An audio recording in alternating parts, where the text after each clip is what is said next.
Bab 101 Aku tidak menyentuh apapun. Feng Chen setuju dan menginstruksikan Bun untuk tidak menyentuh benda-benda di sana. Meskipun ayahmu kaya dan mampu menemani barang-barang ini jika rusak, sebaiknya kamu bersikap baik dan tidak bergerak, karena tuanku akan menghajar orang jika dia galak. Bun mengangguk dengan dingin, menandakan bahwa dia mengerti. Dia mengikuti di belakang Feng Chen dengan mata hitam besarnya, menunjukkan ketertarikan pada segala sesuatu di ruang alkimia. Bun berbeda dengan Sweetie Cake. Dia hanya berbicara sedikit lagi di depan Yunran. Di depan orang lain, dia pendiam seperti Mo Beiyuan dan memiliki kepribadian tenang yang tidak sesuai dengan usianya. Murid-murid muda dari Sekte Dokter Ajaib juga belum tua.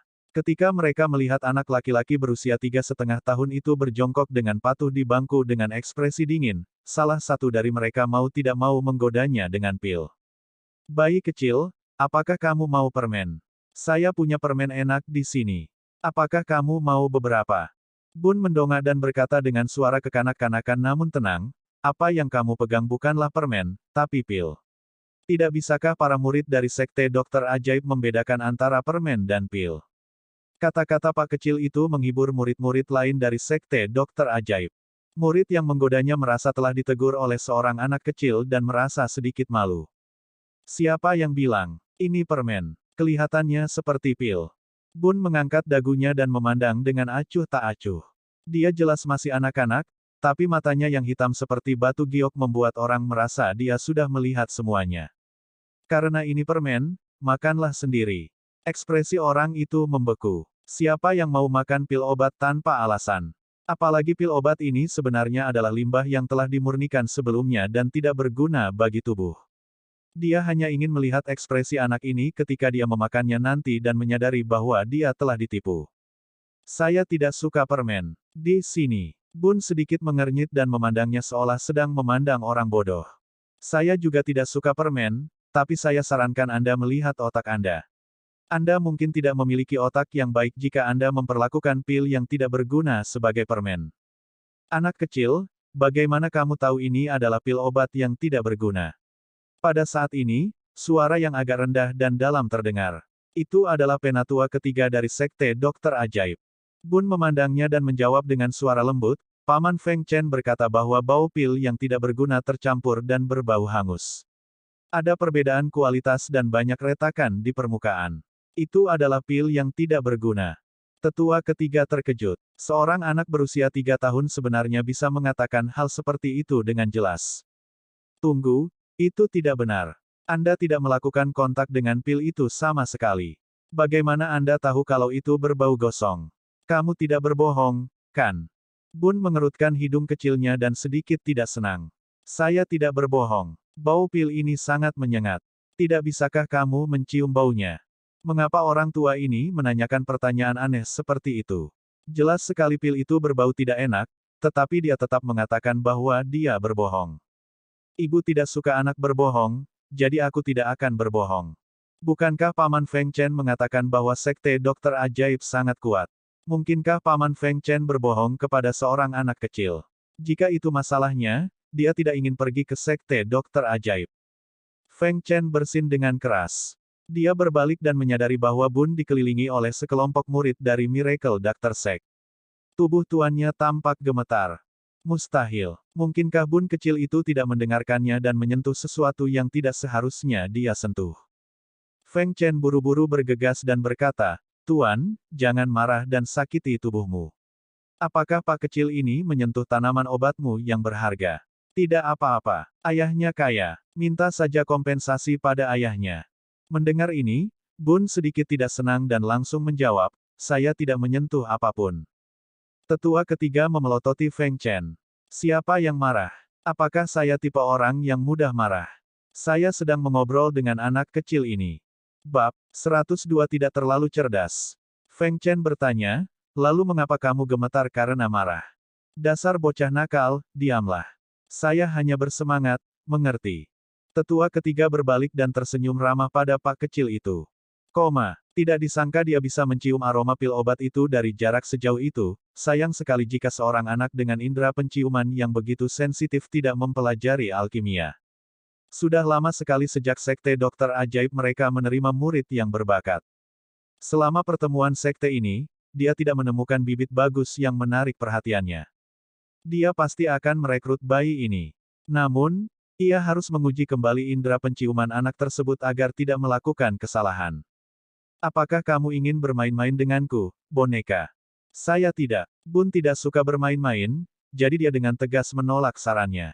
Feng Chen juga tercengang. Tuan, apakah Anda tidak sibuk memurnikan pil? Mengapa kamu punya waktu untuk bermain dengan anak-anak?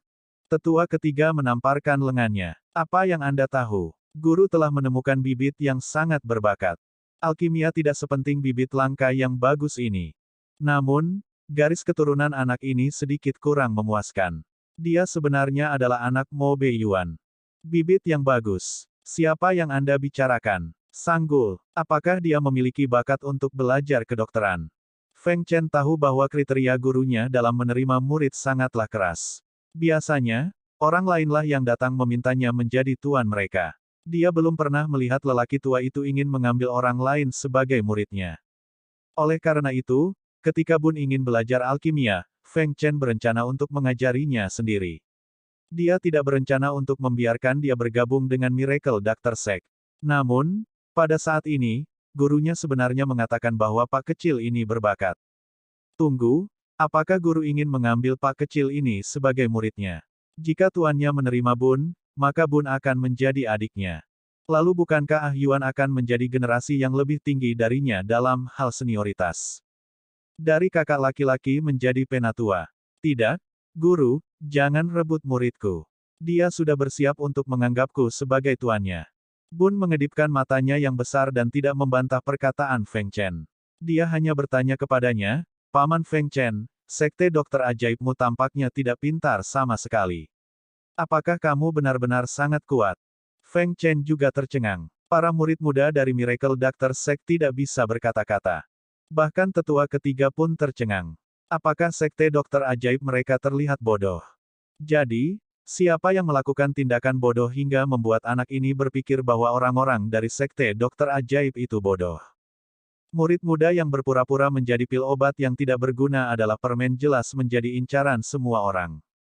Penatua ketiga tersenyum dan berkata, satu atau dua dari mereka memang tidak terlalu pintar. Dia tidak tahu bahwa di dalam hati Bun, dia juga termasuk salah satu atau dua orang di antara mereka yang tidak terlalu pintar. Bun sedikit bosan duduk di sana, jadi dia mendongak dan mendesak Feng Chen. Paman Feng Chen, apakah pilmu sudah siap?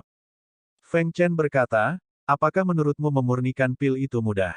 Saya harus menyiapkan ramuan terlebih dahulu dan meramunya sebelum memasukkannya ke dalam tungku pil sesuai perbandingannya. Tidak boleh ada kesalahan apapun selama penyempurnaan. Kalau tidak, saya mungkin gagal. Setelah mengatakan itu, dia tidak lupa mengajari si kecil Bun. Tahukah Anda apa yang dikatakan hal ini kepada kita? Nun mengangguk dengan serius, menunjukkan bahwa dia mengerti. Ini memberitahuku bahwa Paman Feng Chen sangat lambat dalam memurnikan pil dan akan gagal. Saya tidak bisa belajar dari Anda. Feng Chen tercengang. Kenapa Bun kecil bicara seperti ini? Para murid dari sekte dokter ajaib di samping hampir tertawa terbahak-bahak. Kita harus tahu bahwa kakak senior Feng Chen dan paman bela diri adalah murid paling berbakat di sekte dokter ajaib mereka. Sekarang, mereka dipandang rendah oleh seorang anak kecil. Itu terlalu menarik. Feng Chen sangat marah hingga dia tertawa.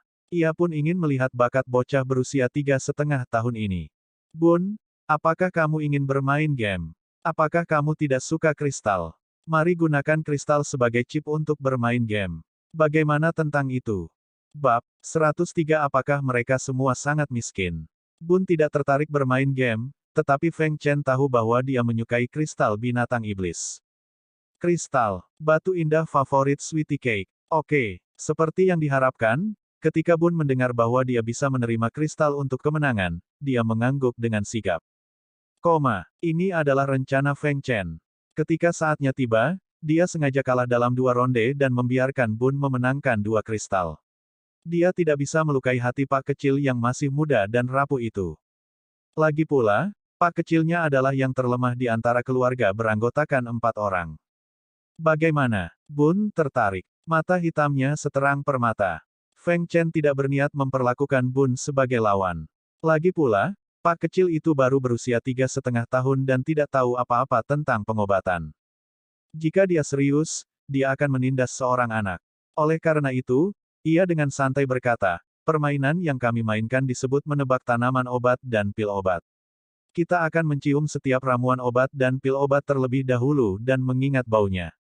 Nanti kita pejamkan mata dan lihat siapa yang bisa menebak nama jamu dan pil obat dengan cepat dan akurat.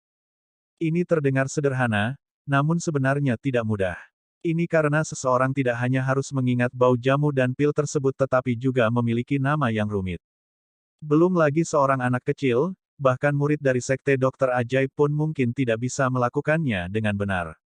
Oleh karena itu, agar Bun kecil tidak kalah telak, Feng Chen berencana memberinya lebih banyak waktu untuk mengingat dan mencoba yang terbaik untuk menyiapkan beberapa nama ramuan dan pil yang mudah diingat. Tujuannya adalah untuk menguji bakat Pak kecil itu. Bun mengangguk. Permainan ini terdengar sederhana. Namun, bagi Bun, Paman Feng Chen tampak sangat miskin dan tidak memiliki banyak kristal. Oleh karena itu, Pak kecil itu menoleh untuk melihat yang lain di samping dan bertanya, apakah Anda punya kristal?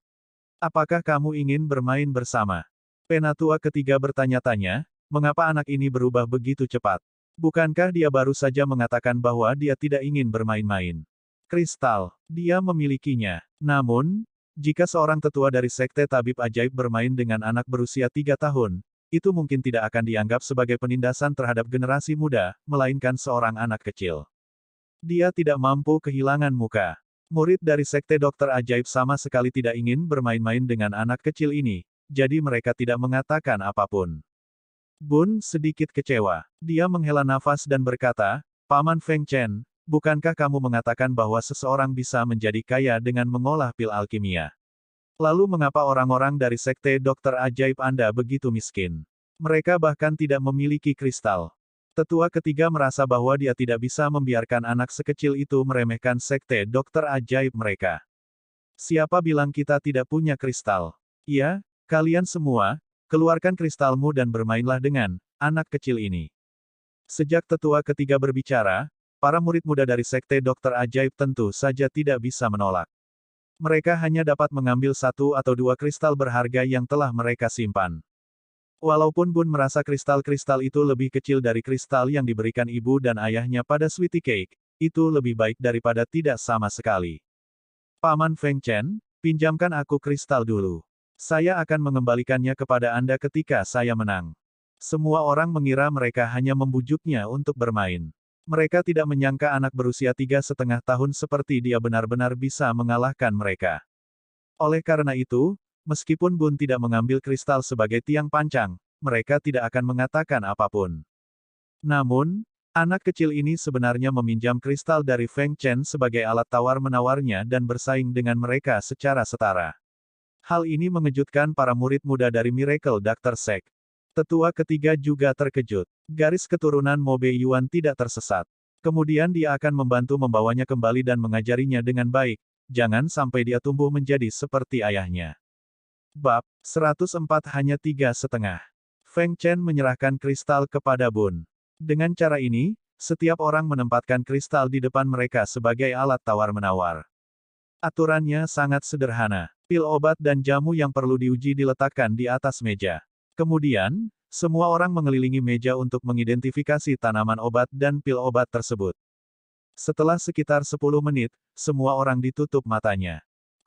Penatua ketiga akan mengacaukan pesanan dan secara acak mengambil salah satu ramuan dan pil dan meletakkannya di atas meja sehingga mereka semua dapat mengidentifikasinya dengan mata tertutup dan hanya dapat mengandalkan hidung mereka untuk mengidentifikasi baunya. Siapapun yang menjawab lebih dulu akan mengumpulkan 1 poin. Orang yang mengumpulkan poin terbanyak pada akhirnya akan mendapatkan chip dari orang lain. Dengan begitu banyak kristal sebagai keripik, murid-murid muda dari sekte dokter ajaib tidak berbagi cinta Feng Chen kepada keponakan kecilnya. Mereka tidak berniat menyerah pada anak ini. Akan sangat memalukan jika mereka kalah dari anak berusia 3,5 tahun ini. Namun mereka sepertinya lupa bahwa persaingan ini sebenarnya tidak adil bagi anak berusia 3,5 tahun itu sejak awal. Ini karena anak tersebut belum pernah bersentuhan dengan tanaman obat atau pil apapun sebelumnya. Feng Chen hanya menyarankan permainan itu untuk menguji indera penciuman Bun. Siapa yang mengira sekelompok besar orang akan bermain bersama? Dia hanya bisa berharap Bun kecil tidak menangis saat dia kalah. Untungnya, Mo Beiyuan hanya menyayangi putrinya dan membiarkan putranya berkembang mandiri. Jika tidak, Feng Chen merasa dia mungkin akan dipukuli. Saat permainan dimulai, Feng Chen khawatir Bun tidak akan bisa mengingat nama ramuan dan pil obat tersebut, jadi dia terus mengomel di telinganya. Ginseng pahit misterius, ginseng pahit misterius, ini ginseng pahit misterius. Gentian bunga merah, gentian bunga merah, ini gentian bunga merah. Aroma tulang ayam, wangi tulang ayam, ini wangi tulang ayam. Tapi Bun berkata, Paman Feng Chen, katakan saja sekali saja. Tidak perlu mengatakannya berkali-kali. Saya dapat mendengar Anda. Feng Chen berkata, roti kecil, aku khawatir kamu tidak dapat mendengarku. Saya khawatir Anda tidak akan mengingatnya. Jika saya mengatakannya beberapa kali lagi, Anda mungkin dapat mengingat satu atau dua. Tapi aku ingat. Feng Chen merasa bahwa dia pernah melihat ekspresi samar itu di suatu tempat sebelumnya. Dia tiba-tiba teringat. Bukankah ini ekspresi wajah Yun Ran saat dia melawan murid-murid muda Sekte Lingsu itu?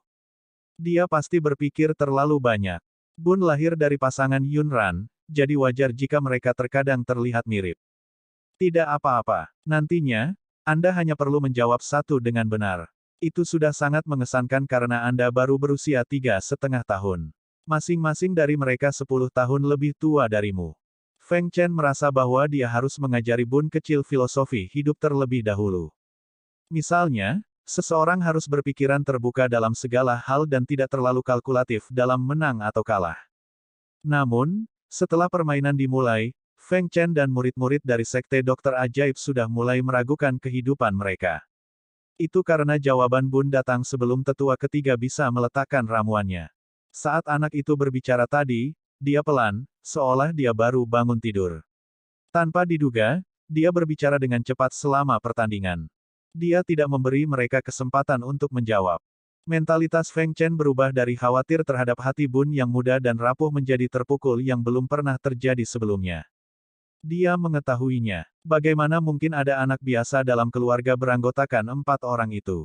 Dengan ingatan yang sangat kuat dan indera penciuman yang hampir seperti dewa, merekalah yang seharusnya menangis.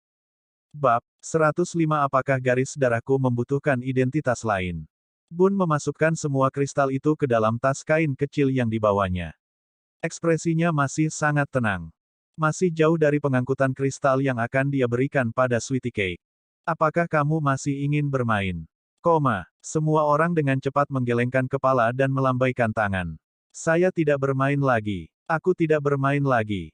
Saya tidak bisa menang. Wajah penatua ketiga bersinar karena kegembiraan saat dia menari dengan penuh semangat. Selama bertahun-tahun hidupnya, dia belum pernah melihat indera penciuman yang begitu sensitif. Yang terpenting, ingatan anak ini juga mengejutkan. Feng Chen, bawa aku menemui Raja Hantu sekarang. Guru ingin membicarakan sesuatu dengannya. Tetua ketiga tahu bahwa anak ini adalah putra Mo Beiyuan, jadi jika dia ingin merebutnya, dia harus membuat orang itu setuju sebelum membawanya kembali ke Sekte Dokter Ajaib. Feng Chen berkata, Tuan, jangan bilang kamu ingin menerima dia sebagai adik laki-lakiku. Maka bukankah, senioritasku akan diturunkan di depan Yuan? Tetua ketiga meliriknya. Kamu terlalu banyak berpikir. Feng Chen perlahan menghela nafas lega.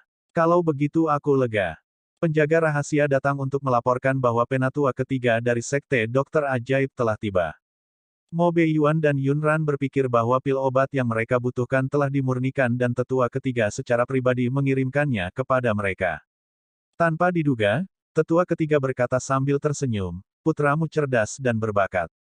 Dia jenius dalam mempelajari kedokteran dan menyempurnakan pengobatan. Saya datang untuk menanyakan apakah Anda bersedia menyerahkan putra Anda kepada saya. Yun Ran tidak terkejut. Bakat yang ditunjukkan Bun sebelumnya sudah terlihat jelas. Tapi permintaan macam apa itu? Saya tidak mau. Yun Ran dengan tegas menolak. Sanggulnya sangat lembut dan imut. Mengapa dia harus membiarkan Sekte Dokter Ajaib membawanya pergi? Ini adalah pertama kalinya tetua ketiga ditolak secara belak-belakan. Dia terbatuk pelan. Nona Yun, Anda mungkin tidak mengerti maksud saya. Saya bermaksud membawanya kembali ke Sekte Dokter Ajaib dan membiarkan Grandmaster saya, penatua tertinggi dari Sekte Dokter Ajaib, menerimanya sebagai murid. Di masa depan, statusnya di seluruh benua tidak akan biasa-biasa saja. Para tetua tertinggi di sekte tersebut adalah mereka yang memiliki senioritas dan status tertinggi.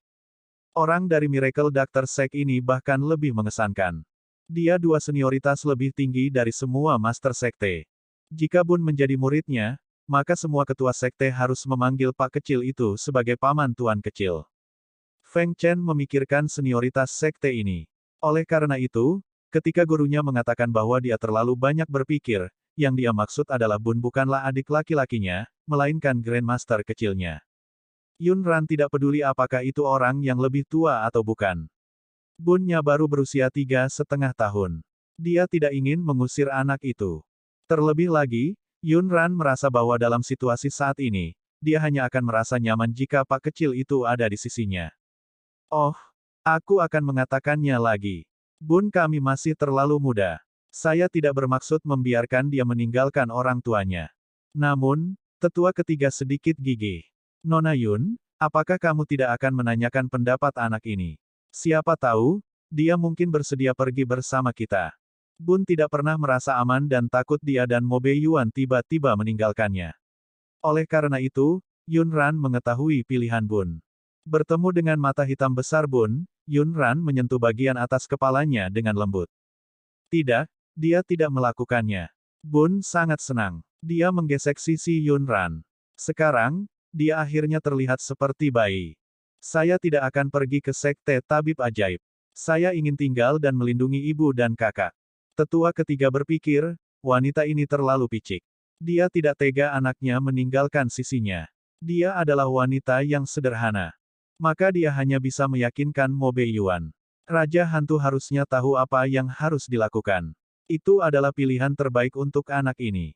Mo Bei Yuan meraba-raba cincin penyimpanan di jarinya dan berkata dengan acuh tak acuh, apakah garis keturunanku memerlukan identitas lain? Bab 106 Sekte Dokter Hantu. Apa-apaan? Ketika Yun Ran mendengar ini, sudut bibirnya melengkung tanpa terlihat. Kepribadian Mo Bei Yuan cukup sesuai dengan keinginannya. Apa status sekte? Apa yang membuat dunia kagum?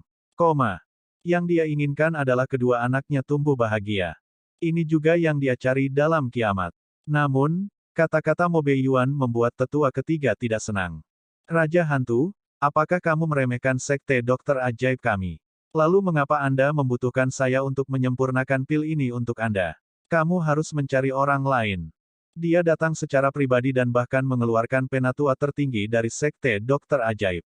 Dia sudah memberi mereka banyak rasa hormat. Tanpa diduga, mereka berdua sama sekali tidak menghormati sekte dokter ajaib mereka.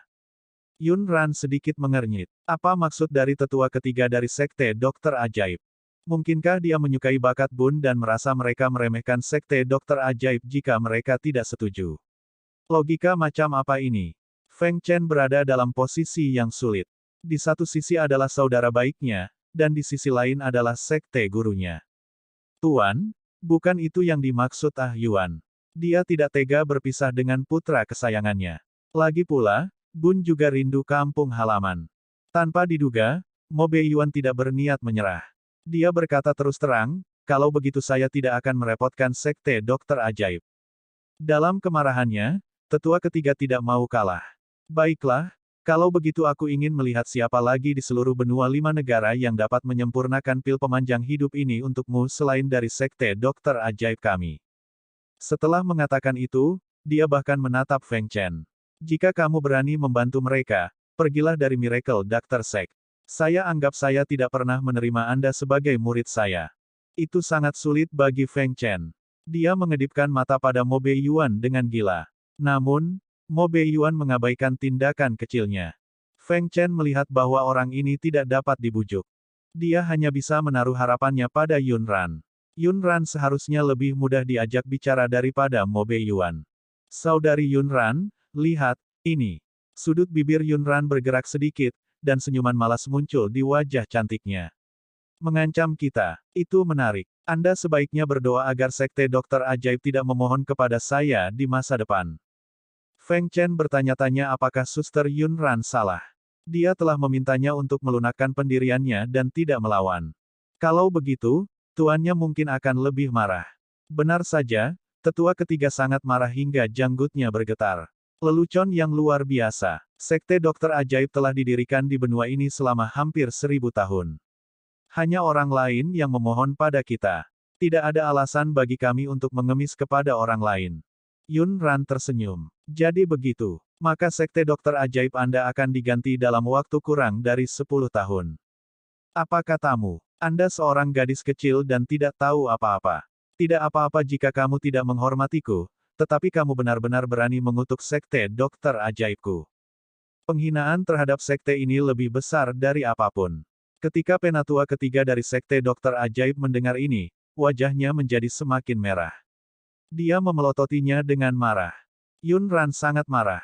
Tidak peduli apa motif tetua ketiga yang ingin membawa Bun kembali ke sekte dokter ajaib, Yun Ran benar-benar meremehkannya sekarang karena dia sebenarnya mengancamnya dengan menyelamatkan nyawa Sweetie Cake. Itu bukan kutukan. Ini adalah pemberitahuan. Ingat, sekte dokter hantu akan menggantikan sekte dokter ajaib Anda. Sekte dokter hantu. Apa-apaan? Sekte ini sama sekali tidak ada di benua ini. Melihat bahwa dia dengan santai mengarang nama sebuah sekte, tetua ketiga bahkan lebih yakin bahwa dia berbicara omong kosong. Yun Ran meliriknya dengan acuh tak acuh. Kami akan segera mendapatkannya. Sebenarnya, Yun Ran sudah lama berencana untuk membangun kekuatannya sendiri, tapi dia belum yakin ke arah mana dia harus berkembang. Sekarang dia memiliki arahan, sudah waktunya untuk mengalahkan sekte dokter ajaib. Tetua ketiga menjentikkan lengan bajunya. Baiklah, kalau begitu aku akan menunggu dan melihat bagaimana sekte yang belum mapan menggantikan sekte dokter ajaib kita. Dengan itu, dia melirik Feng Chen. Pengkhianat, kembali ke sekte dokter ajaib. Anda tidak diperbolehkan berhubungan apapun dengan mereka. Saya ingin melihat bagaimana dia bertahan hidup. Bab 107 bergabung dengan sekte dokter hantu.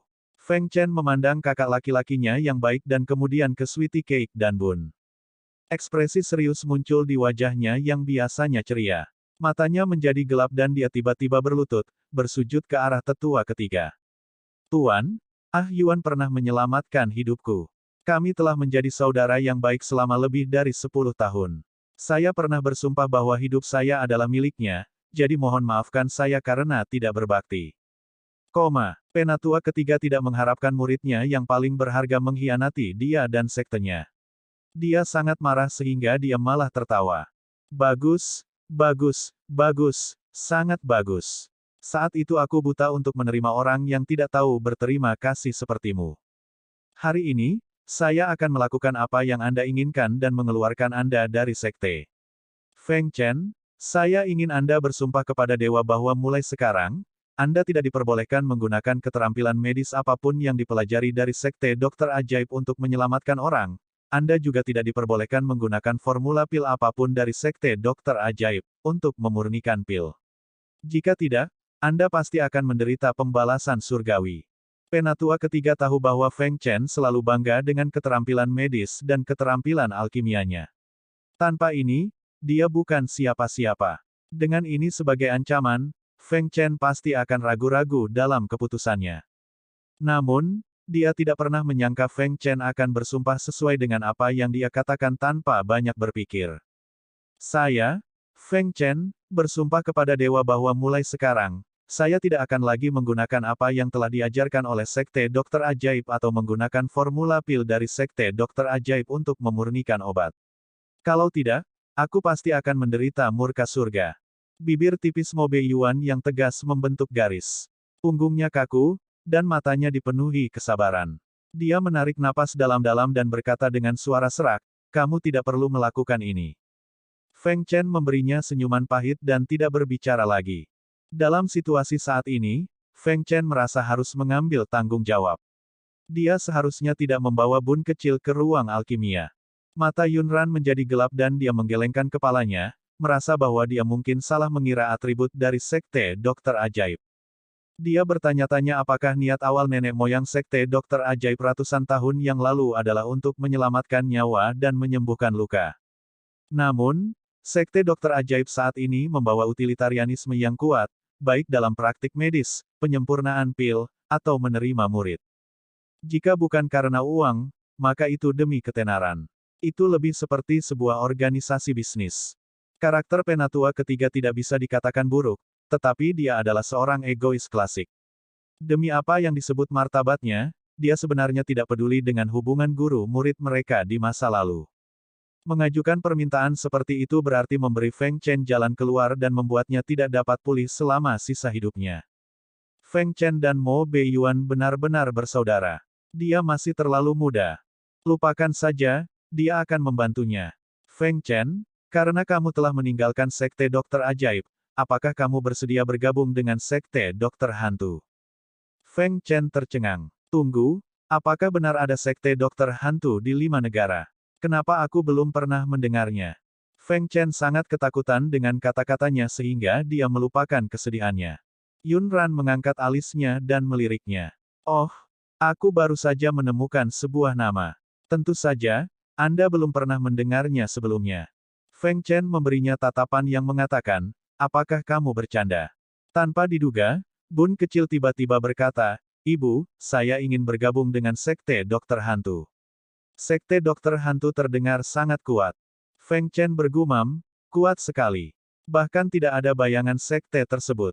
Dasar penjilat kecil. Yun Ran sepertinya tidak menyadari ekspresi seperti hantu di wajah orang lain. Mata berairnya yang luar biasa indah menatap Bun kecil dan bibir cerinya bergerak-gerak. Anda tidak harus bergabung. Saya adalah master sekte dari Sekte Dokter Hantu. Anda akan menjadi tuan muda mulai sekarang. Ingat, di masa depan, kita berdua harus bekerja sama untuk menghancurkan Sekte Dokter Ajaib. Bun mengangguk dengan serius. Iya, Ibu, saya pasti akan membantu Anda mengalahkan Sekte Dokter Ajaib. Penatua ketiga dari Sekte Dokter Ajaib tidak bisa berkata-kata. Feng Chen juga tercengang. Bab 108 aku akan memberimu 2 kati buah liar setiap bulan. Adapun Mo Beiyuan, ekspresinya normal. Ia tak menganggap percakapan ibu dan anak itu konyol. Pandangannya tertuju pada Yun Ran. Wanita ini tidak pernah suka bermain-main dengan akal sehat, jadi dia sudah terbiasa. Little Sweetie Cake mengedipkan matanya yang besar. Dia telah keluar dari situasi tersebut. Mungkin karena bosan, Pak kecil itu tiba-tiba merasa lapar. Dia berlari ke arah Yun Ran dengan kaki pendeknya dan menarik lengan bajunya. Ibu, Sweetie Cake ingin makan buah. Yun Ran mengeluarkan beberapa buah liar yang dia petik dari Space Immortal Mountain dari cincin penyimpanannya. Dia menyerahkan satu ke masing-masing 2 bola kecil itu.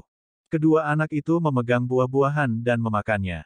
Penatua ketiga dari Sekte Dokter Ajaib berbalik dan menjentikkan lengan bajunya, bersiap untuk pergi. Dia kebetulan melirik kedua bola kecil yang sedang mengunyah buah. Lalu dia tampak terpaku di tempatnya. Buah Kirin 7 harta karun, bagaimana ini mungkin? Tidak, bagaimana kamu bisa mendapatkan 7 harta karun buah Kirin? Apa 7 harta karun buah Kirin? Yun Ran melihat dia sedang menatap kedua anak itu dan sepertinya memahami sesuatu. Dia mengenali buah yang dimakan kedua bola kecil itu. Feng Chen juga berseru dan melihat kedua bola kecil itu. Buah Kirin 7 harta karun. Mereka sedang memakan buah Kirin 7 harta karun. Feng Chen tahu bahwa kedua orang kecil itu suka mengunyah buah-buahan ini, tetapi dia tidak pernah melihat lebih dekat buah apa yang mereka makan. Masalahnya adalah, siapa yang membiarkan anak berusia 3,5 tahun memeluk buah roh surgawi dan mengunyahnya sepanjang hari? Keluarga macam apa ini? Apakah mereka benar-benar memakan 7 harta karun buah Kirin? Biar kulihat. Feng Chen merasa matanya pasti sedang mempermainkannya. Bagaimana mungkin? Buah Kirin 7 harta karun telah punah di benua itu 500 tahun yang lalu. Yang tersisa hanyalah beberapa kata dan gambar peninggalan nenek moyang mereka di beberapa kitab kuno. Oleh karena itu, dia berjalan mendekat dan menatap buah yang dimakan kedua bola kecil itu dengan hati-hati. Kemudian, dia berseru, sial, ini benar-benar buah Kirin 7 harta karun. Yun Ran tidak tahu apakah harus tertawa atau menangis ketika dia melihat Feng Chen menatap roti dan kue manis dan kedua bola kecil itu tampak takut dia akan merebut makanan mereka. Jika kamu ingin makan, katakan saja. Aku akan memberimu satu saja. Mengapa kamu menatap makanan di tangan mereka? Saat dia berbicara, dia melemparkan satu ke Feng Chen dari cincin penyimpanannya. Setelah Feng Chen menangkapnya dengan mantap, dia sepertinya memegang harta karun yang tiada taranya. Hei, bagaimana kamu bisa melemparnya seperti ini? Ini adalah 7 harta karun buah Kirin, buah spiritual legendaris yang telah punah. Yunran tidak tahu banyak tentang buah-buahan di benua ini. Dia hanya tahu bahwa dia belum pernah melihat buah-buahan ini di kiamat, jadi dia terus menyebutnya buah-buahan liar. Oh begitu. Jika kamu menyukainya, aku akan memberimu beberapa lagi. Bagaimanapun, ada banyak pohon buah-buahan seperti itu di gunung abadi spasialnya. Kedua pengepak kecil itu tidak dapat menyelesaikannya. Oleh karena itu, dia mengambil 5 atau 6 lagi dan menyerahkannya kepada Feng Chen. Feng Chen terdiam. Suatu saat, dia baru saja dikeluarkan dari sekte tersebut. Saat berikutnya, dia tiba-tiba memiliki 6 atau 7 buah tingkat roh yang sudah punah. Nasib benar-benar telah membuatnya mengalami pergolakan ekstrim. Penatua ketiga berdiri terpaku di tanah, tidak mampu menggerakkan kakinya apapun yang terjadi. Ada sedikit kegilaan di matanya. Buah Kirin 7 harta karun. Di mana kamu menemukan pohon buah ini? Yunran mengedipkan bulu matanya yang panjang dan dengan malas membuka matanya sedikit. Bukankah sekte dokter ajaibmu sangat kuat? Pergi dan selidiki sendiri. Feng Chen dengan hati-hati melindungi buah spiritual ini. Dia tidak berani memakannya. Dia hanya merasa berada di posisi yang sulit. Kakak Yunran, aku akan mengambil salah satu dari buah ini. Tidak, coba saja. Kamu harus mengambil sisanya kembali. Yunran tersenyum dan meliriknya, bibir cerinya melengkung lagi. Feng Chen, apakah kamu bergabung dengan sekte dokter hantu? Aku akan memberimu 2 kati buah liar setiap bulan. Bagaimana tentang itu? Bab 109 senang membiarkan mereka bermain. Feng Chen terdiam. Buah liar apa? Ini adalah 7 harta karun buah Kirin. Tidak, apa yang baru saja dikatakan Suster Yunran? Dia akan memberinya 2 kati sebulan. 2 kati apa? 2 kati buah rohani. Melihat Feng Chen sedang menatap buah di tangannya, Sweetie Cake mengira dia penasaran betapa lezatnya buah ini, jadi dia menggelengkan kepalanya dan berkata, Paman Feng Chen, enak sekali. Buahnya enak. Feng Chen juga tercengang. Bagaimana mungkin buah tingkat roh yang telah punah ratusan tahun yang lalu tidak enak? Gigitan itu setara dengan kota kecil. Tetua ketiga dari sekte dokter ajaib tercengang saat mendengar kata-kata Yunran. Harta karun alam dibagi menjadi 7 tingkatan, kerajaan, mistik, bumi, surgawi, abadi, dan spiritual. Setiap tingkatan dibagi menjadi 4 tingkatan, atas, menengah, dan bawah. Sekte dokter ajaib mereka telah didirikan selama bertahun-tahun. Harta karun bermutu tertinggi di gudang sekte hanyalah buah teratai merah peringkat abadi tingkat atas. Namun, wanita ini sebenarnya memberi Feng Chen 2 kati buah Kirin 7 harta karun setiap bulan. Untuk bisa mengeluarkan begitu banyak buah Kirin 7 harta karun sekaligus tanpa berkedip. Mungkinkah dia tidak hanya menemukan satu pohon buah 7 harta karun Kirin, tapi banyak? Ketika tetua ketiga menyadari kemungkinan ini, wajahnya berubah menjadi hijau. Wajahnya menjadi lebih hijau ketika pandangannya tertuju pada 2 bola kecil yang sedang mengunyah buah-buahan. Bagaimana kamu bisa memberikan harta surgawi ini kepada seorang anak kecil untuk dimakan? Itu hanya membuang-buang sumber daya alam. Yunran meliriknya dengan acuh tak acuh. Mengapa orang tua itu belum pergi? Paket kecilnya baru saja makan buah-buahan liar. Mengapa orang tua ini mengomel? Membuang-buang sumber daya alam. Ini hanyalah beberapa buah-buahan liar di mata saya. Belum lagi membiarkan mereka memakannya.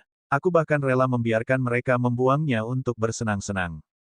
Di tempatnya, ada pohon buah-buahan liar di mana-mana. Setiap pohon dipenuhi buah-buahan. Kedua anak itu tidak dapat menghabiskannya setiap hari. Tetua ketiga sangat marah hingga dia hampir muntah darah. Kelopak matanya bergerak-gerak saat dia berkata dengan suara gemetar, kamu bodoh sekali. Sayang sekali buah rohani ini. Jika buah spiritual ini ada di tangan sekte dokter ajaib mereka, mereka pasti akan memainkan peran yang lebih besar. Alih-alih, itu adalah makanan ringan untuk kedua anak itu. Mo Beiyuan tidak berbicara, tapi ini tidak berarti dia sangat tenang. Sebaliknya, dia bahkan lebih terkejut dibandingkan yang lain. Sebab, seingatnya, kedua anaknya selalu menyantap buah-buahan tersebut sebagai jajanan. Mereka memakannya hampir setiap hari. Kadang-kadang, Ketika Sweetie Cake kecil tidak bisa menghabiskan buah liar yang besar, dia akan mengirimkannya ke mulutnya. Dia juga sudah makan banyak buah-buahan itu. Tidak heran dia merasa bahwa budidayanya telah menunjukkan tanda-tanda terobosan baru-baru ini. Itu bukan karena budidayanya, tapi efek dari buah-buahan liar tersebut. Sekarang dia memikirkannya, dia sepertinya tidak melihat satupun buah itu. Dia tidak memikirkannya sama sekali sebelumnya dan berpikir bahwa Yunran telah memetik buah-buahan liar di suatu tempat. Siapa yang tahu bahwa ini sebenarnya adalah buah rohani yang telah punah? Di mana wanita ini memetik buah-buahan liar ini? Di mana dia menyimpannya sebelumnya? Apakah itu artefak roh penyimpan? Tapi bukankah dia tidak memiliki kekuatan spiritual yang dikembangkan sebelumnya? Bahkan jika dia memiliki artefak roh penyimpan, bagaimana dia bisa mengendalikannya? Dengan banyaknya titik mencurigakan, dia sebenarnya tidak curiga sebelumnya. Yunran sepertinya tidak terlalu peduli dengan penemuan buah spiritual tersebut. Dia melanjutkan topiknya dan mengundang Feng Chen untuk bergabung dengan Sekte Dokter Hantu. Feng Chen, kamu tidak setuju. Apakah menurut Anda tawaran 2 kati itu terlalu sedikit? Bagaimana kalau 5 kati? 5 kati. Mulut Feng Chen hampir terbuka. Saudari Yunran, bisakah kita berhenti bercanda? Hati kecilku tidak dapat menerimaan lagi. Bab 110 memberikan insentif kepada pendaftaran melalui buah-buahan Spirit Grade. Yunran merasa Feng Chen tetaplah orang baik meskipun terkadang dia terlihat sedikit bodoh. Bercanda, aku tidak punya niat bercanda denganmu. Bergabunglah dengan Sekte Dokter Hantu dan jadilah wakil master sekte dari Sekte Dokter Hantu kami. Feng Chen baru saja dikeluarkan dari sekte tersebut dan seseorang ingin merekrutnya. Itu adalah hal yang bagus, tapi masalahnya adalah Sekte Dokter Hantu belum terbentuk. Mengapa dia harus menjadi wakil master sekte? Total ada 3 orang. Selain dia, ada master sekte dan tuan muda. Tentu saja, Yunran juga memikirkan hal ini, jadi dia sudah memikirkan cara memperluas sekte tersebut. Mari manfaatkan pertemuan sekte ini untuk merekrut beberapa orang. Begitu mereka masuk, kami akan memberi mereka buah-buahan tingkat roh. Bagaimana menurutmu? Feng Chen bergumam, saya pikir sesuatu akan terjadi. Sesuatu yang besar. Senang memberi seseorang buah tingkat roh untuk pendaftaran. Pertemuan sekte ini mungkin akan diganggu olehnya. Tapi dari nada suaranya, Feng Chen curiga dia tidak bercanda. Saudari Yunran, berapa banyak 7 harta karun buah kilin yang kamu miliki? Berpikir bahwa dia khawatir tidak akan ada cukup buah-buahan liar, Yunran memberitahu calon wakil master sekte, tidak banyak. Seharusnya cukup untuk merekrut ribuan orang. Mo Beiyuan terdiam. Feng Chen berkata dengan tidak percaya, apakah Anda salah paham tentang istilah, tidak banyak? Penatua ketiga dari Sekte Dokter Ajaib hampir kehilangan pijakannya, tetapi dia menegakkan lehernya dan berkata, 1000 ribuan, jangan berpikir bahwa buah spiritual ini dapat mengalahkan Sekte Dokter Ajaib kita. Sekte Dokter Ajaib kami mengandalkan keterampilan medis dan keterampilan alkimia kami yang berusia ribuan tahun. Hal-hal ini tidak dapat dibandingkan dengan buah-buah rohani itu. Yunran bertanya-tanya mengapa lelaki tua itu tidak pergi. Namun, lelaki tua itu mengingatkannya. Yunran mengerucutkan bibir merah mudanya. Kapan saya mengatakan berapa lama waktu yang dibutuhkan untuk menjatuhkan Sekte Dokter Ajaib? 10 tahun. Maaf, waktunya mungkin perlu diubah sekarang. Saya pikir 1 tahun sudah cukup. Ada sedikit rasa dingin dalam suara malas itu seolah-olah telah direndam di danau dingin di pegunungan. Dia telah mengajukan klaimnya dengan tekad yang tidak perlu dipertanyakan lagi. Mo Beiyuan merasa berdasarkan pemahamannya tentang tindakan wanita ini sebelumnya, dia tidak bercanda. Kamu anak bodoh, jangan sombong. Sekte Dokter Ajaib kami tidak takut pada orang jahat seperti Anda. Penatua ketiga tidak menyadari bahwa suaranya semakin bergetar, dan dia kehilangan kepercayaan dirinya. Kue manis kecil mendengus. Dia tidak menyukai lelaki tua ini dan mengayunkan tinju kecilnya pada tetua ketiga. Kamu tidak bisa menindas ibuku. Kalau tidak, Sweetie Cake akan memukulmu. Jika itu adalah anak lain, tetua ketiga pasti tidak akan melihatnya. Namun bayi kecil ini mengingatkannya pada pengalaman mengerikan diterbangkan. Tubuhnya benar-benar gemetar lagi tanpa sadar. Sebenarnya Sweetie Cake hanya mengatakan itu untuk menakutinya. Dia berbalik dan melupakan apa yang baru saja dia katakan. Dia memeluk buah itu dan berlari ke arah Yunran lagi. Dia mendongak dan berkata, "Ibu, di mana karangan bunga sweetie cake yang indah? Saya ingin memakainya agar saudara dapat melihatnya." Sebelumnya, saat Bun dan Feng Chen pergi, Yunran memetik beberapa bunga dan tanaman dari Gunung Abadi dan mengepang karangan bunga untuk sweetie cake untuk membujuknya. Pak kecil itu sangat menyukainya. Setelah memainkannya beberapa saat, dia tidak tahan untuk memakainya, jadi dia membiarkan Yunran menyimpannya di ring penyimpanannya. Saat ini, dia mungkin sedang berpikir untuk pamer kepada kakaknya. Yunran mengeluarkan karangan bunga yang dia masukkan ke dalam cincin penyimpanannya sebelumnya dan menaruhnya di kepala gadis kecil itu. Pak kecil itu berputar dengan gembira di tempat, lalu berlari untuk menunjukkan kepada saudara laki-lakinya dan ayahnya. "Saudaraku, enakkah? Apakah karangan bunga sweetie cake bagus? Ayah, lihatlah karangan bunga sweetie cake yang indah. Ibu berhasil."